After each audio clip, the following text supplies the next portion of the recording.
Dear students, today we will learn about Lami's theorem. What is Lami's theorem?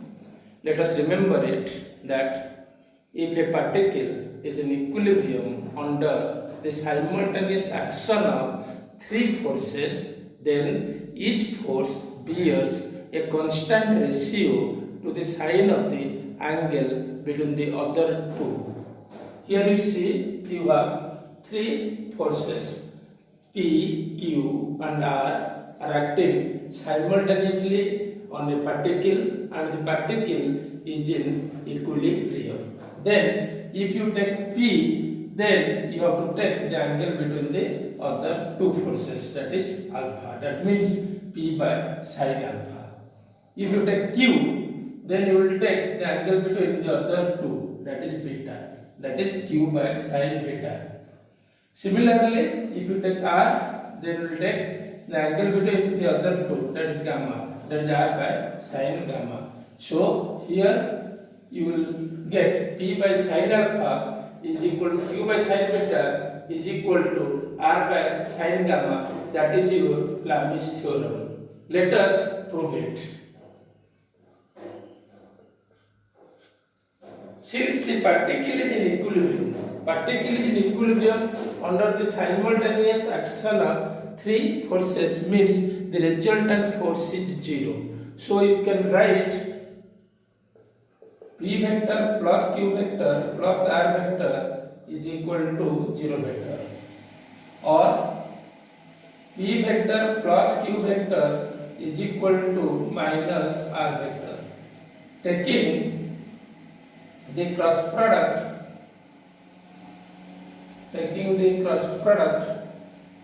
of equation 1 with P vector, what will you get?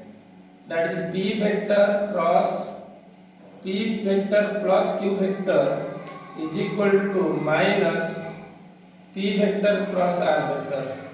So here a very important thing that if you take cross product from left in LHS, then also you have to take cross product from left in RHS, because the cross product is not commutative. That means A vector cross B vector is not equal to B vector cross A vector. A vector cross B vector is equal to minus B vector cross A vector.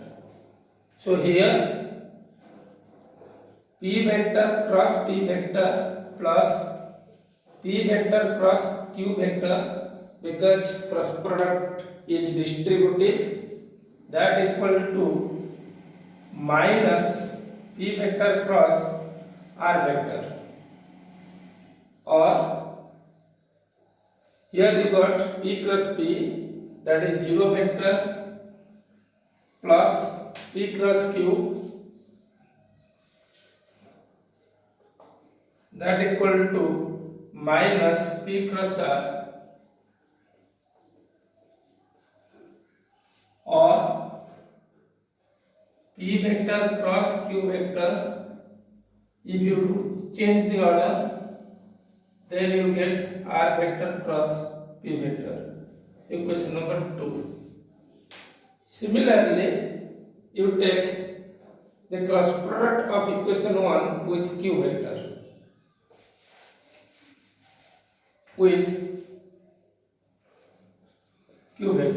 That is Q cross P vector plus Q vector is equal to minus Q cross R vector, or Q cross P plus Q cross Q is equal to minus Q cross R, or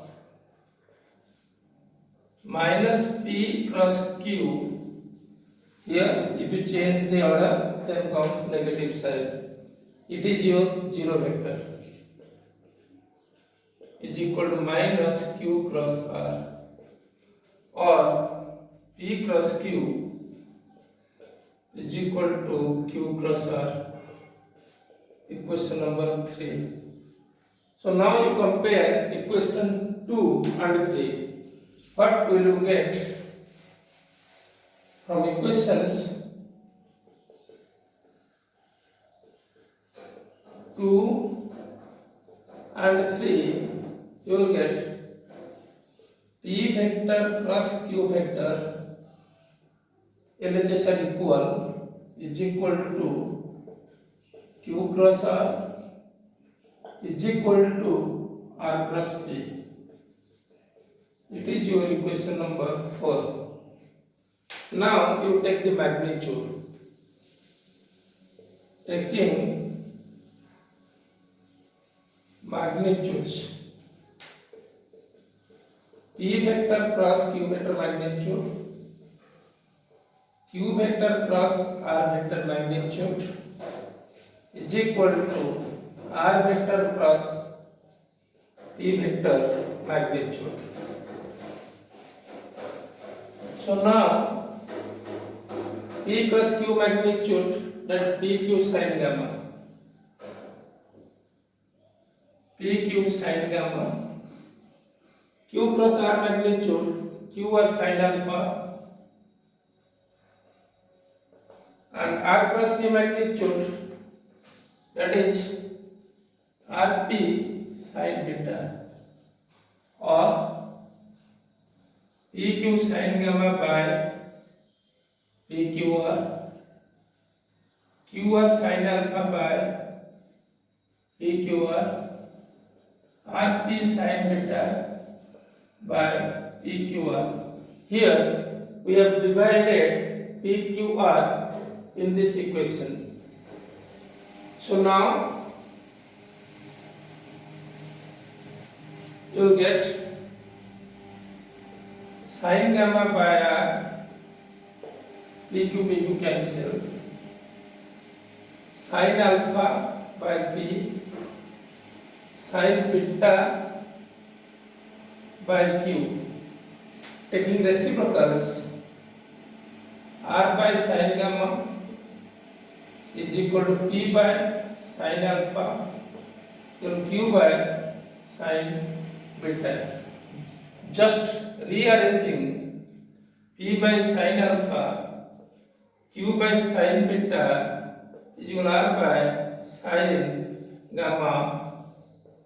Equation number 5. It is your Lami's theorem. Hence proved. Hence proved.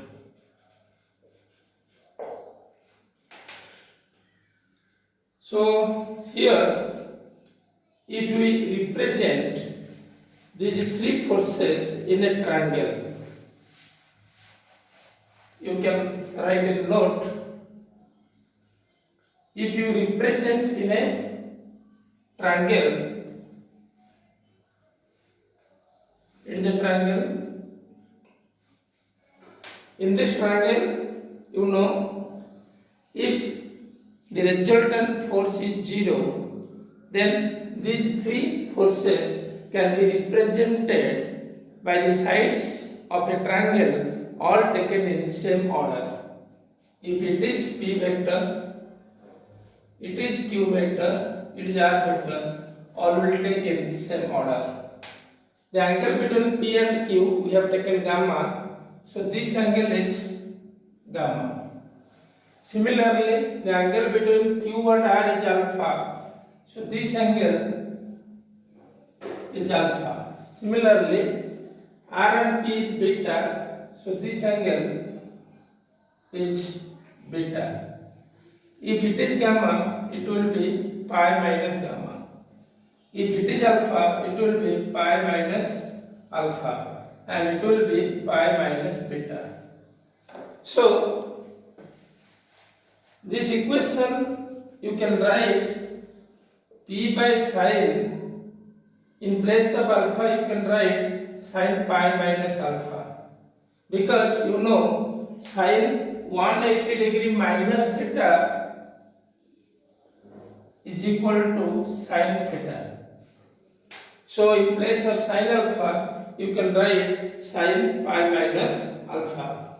Similarly, Q by sin pi minus beta is equal to R by sin pi minus gamma. That means if you take P, then means length of this side.